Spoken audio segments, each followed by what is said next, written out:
안녕하세요. 모델건 나왔습니다. 일본 도쿄에서 인사드립니다. 이렇게 건샵들이 즐비한 아키하바라를 또 찾았습니다. 재밌는 물건이 있는지 일단 한번 구경해 보죠.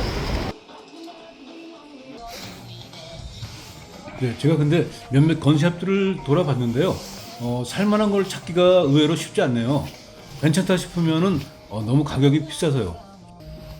그래서 이번 여행에서는 총을 사가긴 힘들겠다는 생각까지 했는데 그러던 차에 탐탐 하비숍을 돌아보다가 물건 하나를 발견했습니다. 바로 마루이의 콜트 M1851 네이비 리볼버입니다. 2만엔대 고급 에어 코킹건인데요. 작년 10월에 제가 일본에 갔을 때 이걸 사려고 여러 군데 건샵을 돌았는데도 완전히 매진돼서 살 수가 없었어요. 이번에도 다른 매장에는 없었고요. 이 탐탐 하비샵 매대에 이게 딱 한 개 남아있는 거예요. 질렀습니다. 가격은 24,300엔. 이걸 국내에서 사려면 배송비 포함해서 45만 9천 원이나 하니까 이거면 상당히 적은 가격이죠. 그리고 같은 건물 지하에 있는 41PX 건샵을 구경하다가 또 하나의 아주 독특한 토이건을 하나 발견하고 샀습니다. 우리 돈으로 100만 원 가까이 하는 커스텀 전동건들이 즐비한 이 총의 숲속 한기퉁이의 진열장 안에는 뜻밖에도 나무로 정교하게 깎아서 만든 발터 P38 권총 하나가 조용히 숨어 있는 거예요.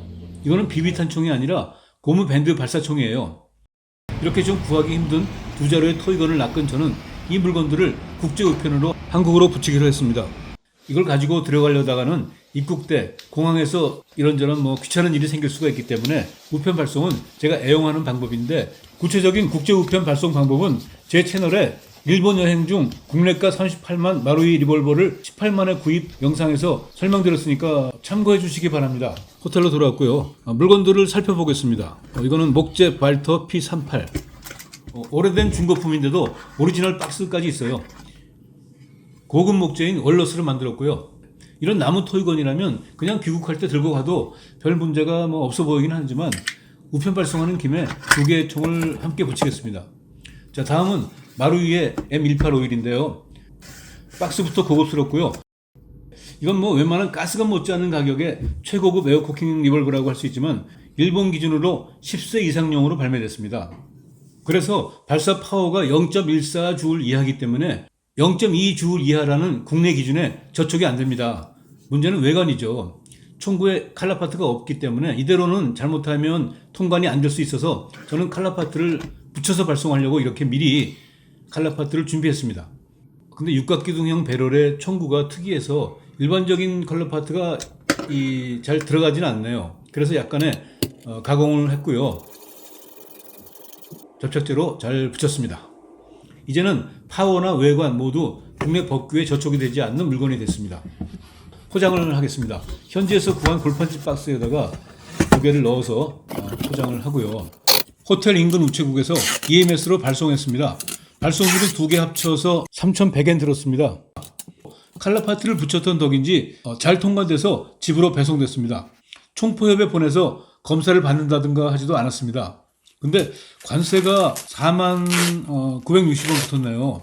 일본에서 한국으로 수입하는 물건이 미화 150달러가 넘으면 관세가 붙는데 P38까지 두 개를 합치면은 약 170달러가 돼서 과세가 된 거죠. 마루이 M1851부터 살펴보겠습니다. 포장 박스는 이 종이인데도 나무처럼 이렇게 질감을 느끼도록 만들었어요.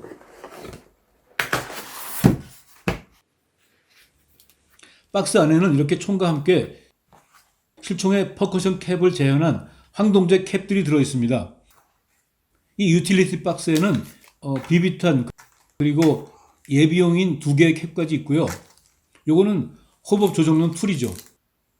총의 외형부터 볼까요? 와, 이거 진짜 예술이네요. 곡선과 직선이 조화된 M1851의 매끈한 아름다움은 뒤에 나오는 콜트 싱글레이션 아미의 원형이라고 할 수 있죠. 롱 배럴은 특유의 육각기둥형 헥사건 배럴입니다. 일본의 에어소프트건의 특성상 총은 전체가 거의 모두 플라스틱 재질로 만들어져 있지만 표면 처리를 잘해서 금속 같은 느낌을 줍니다. 그립 부분도 플라스틱이지만 나뭇결 무늬가 너무 리얼해서 얼핏 보면 나무 같아요. 실린더 부분도 눈길을 붙듭니다. 콜츠 페이턴트 넘버도 있지만 실린더 외부에 빙 둘러서 이 바다 위의 범선들의 그림이 정교하게 음각되어 있어요. 이 그림은 1843년 텍사스하고 멕시코가 한판 대결한 campeche 해전의 그림입니다. 여기 보면은 1843년 5월 16일 개전하다라는 말도 적혀 있어요. 근데 5.16이네요. 개전일이. 이 리볼버 이름이 콜트 M1851 네이비인데 이거는 해군용 권총이라는 게 아니라 해군들이 용감하게 싸웠던 campeche 해전을 기리는 그림이 그려진 총이기 때문에 네이비가 붙었다는 말도 있어요. 콜트 M1851 네이비는 27만 정이나 팔렸다는 히트작입니다. 이걸 지금 보면 큰 편이지만 허리에 찰 수 있는 크기로 만들어진 최초의 리볼버가 바로 이 M1851이었다고 합니다. 당시로서는 적절하게 소형화하고 혁신적으로 컴팩트했던 셈이죠. 서부 개척 시대의 어떤 총잡이들의 리볼버 하면 우리는 흔히 싱글액션 아미를 떠올리는 경우가 많죠. 하지만 초기의 카우보이들의 대표적인 리볼버는 M1851이었다고 합니다. 자, 마루이 1851의 기본적 작동을 해보면 이렇게 해머를 코킹하면 실린더가 돌아가고 방아쇠를 당기면 해머가 전진하면서 격발됩니다. 실총 M1851은 탄피와 탄두로 구성된 실탄이 보편화되기 이전에 퍼커션 락 피스톨이어서 뇌관에 해당하는 퍼커션 캡을 끼우는 니플들이 실린더에 이렇게 6개 있습니다. 그래서 먼저 패키지에 포함된 이 퍼커션 캡들부터 한번 끼워보죠. 자, 해머를 하프 코킹해서 실린더가 돌아가게 만들고 이 측면으로 하나씩 캡을 끼워줄 수 있는데요. 예, 이거 좀 불편하죠, 이게 사실. 이거를 쉽게 끼우는 방법이 있어요. 마루이 M1851은 실총처럼 통상 분해 결합이 가능한데요. 그래서 실린더를 분리해낼 수 있어요. 해볼까요? 먼저 이것, 배럴 웨지. 이거를 끝을 눌러주면서 밀어주면 배럴을 분리할 수 있고요. 또 실린더도 분리되는데 이 실린더의 삼각형 표시하고 실린더 축에 이 삼각형 표시를 일치시키고 잡아 빼면 실린더가 빠집니다. 이렇게 빼낸 실린더에 캡을 끼우면 좀 더 쉽게 껴지죠. 다시 결합할 때에도 마찬가지로 실린더 축 끝에 표시선과 실린더의 삼각형을 일치시키고 밀어 넣으면 됩니다. 자, 배럴도 결합해 주고요. 퍼커션락 리볼버 M1851의 장전은 조금 복잡합니다. 실총의 장전 영상을 보면 실린더 앞쪽으로 화약과 탄환을 일일이 넣어준 뒤에 로딩 레버로 탄환을 눌러서 밀착시킵니다. 이렇게 장전을 마친 뒤에 코킹을 하고 방아쇠를 당기면 퍼커션 캡 속에 화약이 터지면서 약실의 화약을 폭발시켜서 탄환을 발사합니다. 근데 이 에어소프트건은 해머가 전진해도 캡에 닿지 못하게 만들어놨어요. 여기에 이렇게 둑을 쳐놨어요. 이거는 1851의 은장 버전을 제품화한 데닉스 모델건인데요. 이 데닉스 모델건은 이렇게 캡 부분을 해머가 타격할 수 있습니다. 그래서 여기에다가 완공 화약을 잘 끼우면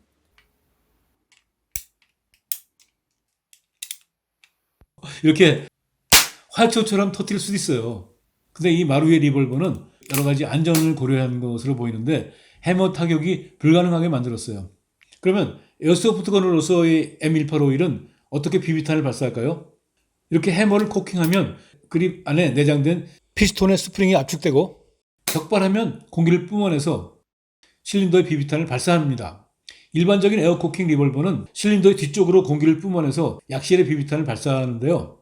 이거는 이렇게 실린더의 뒤쪽이 니플들로 막혀 있어요. 근데 어떻게 비비탄을 발사하느냐? 이게 또 재밌습니다. 마루이는 정말 기발한 아이디어로 이걸 해결했는데요.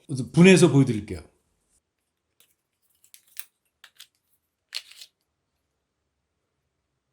바로 이 실린더의 축 있죠? 이 축 위에 구멍이 뚫려 있는데 이 구멍으로 압축된 공기를 뿜어내는 겁니다.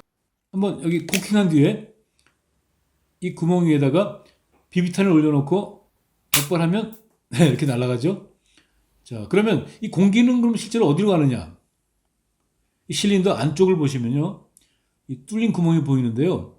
여기로 들어가서 약실의 앞쪽에 있는 비비탄을 발사하는 거죠. 마루이 리볼버도 배럴 아래에 로딩 레버를 메탈 재질로 잘 재현했어요. 이 레치를 눌러주면서 당겨서 로딩 레버를 펼치고 작동시키면 실린더의 입구를 눌러줄 수 있습니다. 그러면 마루이 M1851의 비비탄은 어떻게 장전할까요? 먼저 하프 코킹을 해서 실린더가 돌아가게 만든 뒤에 총을 세우고 실총 장전하듯 실린더 앞쪽에 비비탄을 한 발씩 끼워 넣어줍니다.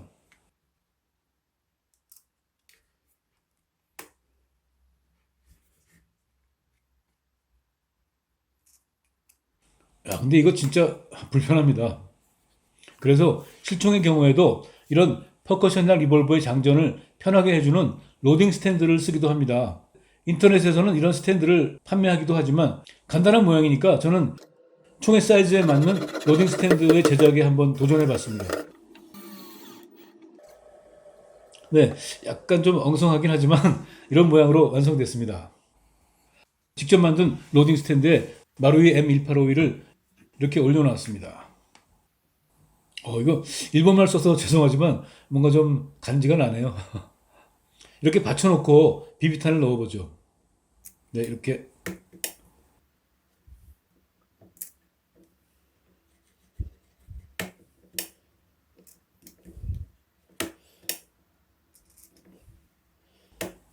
네, 역시 훨씬 쉽네요.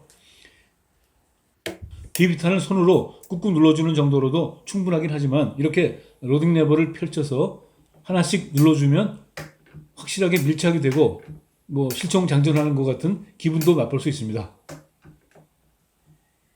이 M1851의 조준기구를 보면 가늠쇠는 이렇게 원뿔 모양으로 조그맣고 정교하게 재현됐고요. 이 황동을 선반 가공해서 만들었다고 합니다. 가늠자가 재밌는데요. 해머의 앞부분이 가늠자입니다. 그래서 해머가 전진해 있을 때는 가늠자가 안 보여서 조준을 할 수 없는데요. 해머를 코킹하면 이렇게 가늠자가 보여서 조준할 수 있게 되는 거죠. 이 마루이 M1851은 실총에는 없는 안전장치도 있어요. 이 프레임 왼쪽 아래에 이 나사 머리처럼 보이는 게 안전장치인데요. 풀 코킹을 한 상태에서 이 안전장치를 손톱으로 누르면 반대편이 약간 튀어나오는데요. 이게 안전상태입니다. 이 상태에서는 방아쇠도 당겨지지 않고 격발이 안 됩니다. 다시 오른편의 돌출부를 손톱으로 누르면 안전이 해제돼서 격발이 됩니다. 가변 호법도 장착되어 있는데요. 로딩 레버를 펼치면 배럴 아래에 호법 조절 창이 나옵니다.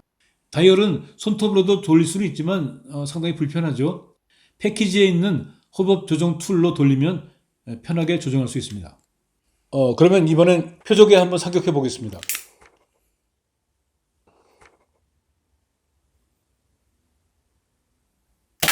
예.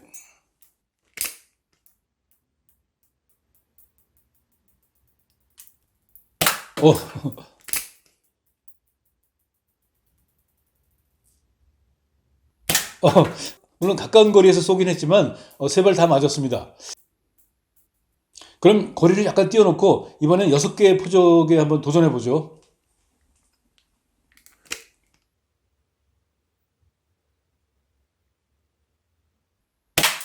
네.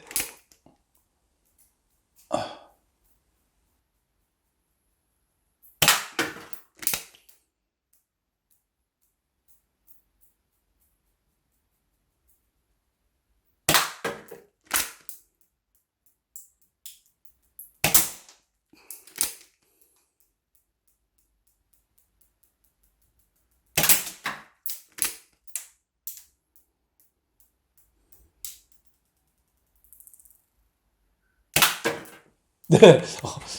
6발 중에 5발을 맞았어요. 파워는 분명히 약하지만 호법을 걸어서인지 상당히 탄이 똑바로 뻗어나가고 조준하는 대로 맞습니다. 이렇게 도쿄 여행에서 사온 마루이 M1851 네이비는 클래식 리볼버의 명품 같습니다. 국내에 풀린 때보다도 제가 늦게 구매하긴 했지만 훨씬 싼 값에 산 거 기분 좋고요. 배송비하고 관세를 포함해서 약 29만 원 들었으니까요. 국내에서 살 때 배송비 포함 가격 46만 원보다 17만 원이나 싸게 샀어요. 성능도 만족스럽습니다. 퍼커션 락 피스톨의 외관은 물론이고 구조와 작동까지 모델건 수준으로 정교하게 재현해내면서도 비비탄까지 장전하고 발사할 수 있게 만든 대단한 일본의 기술력, 여기에다가 점수를 주고 싶습니다. 굳이 단점을 찾는다면 가격이 좀 비싸다는 건데 저는 이 단점을 일본 여행 중 구입함으로써 커버했습니다. 참 함께 구입한 말더 P38 고무밴드건은 별도 영상에서 리뷰하겠고요. 이번 영상은 여기까지 하겠습니다. 시청해주신 여러분 감사합니다.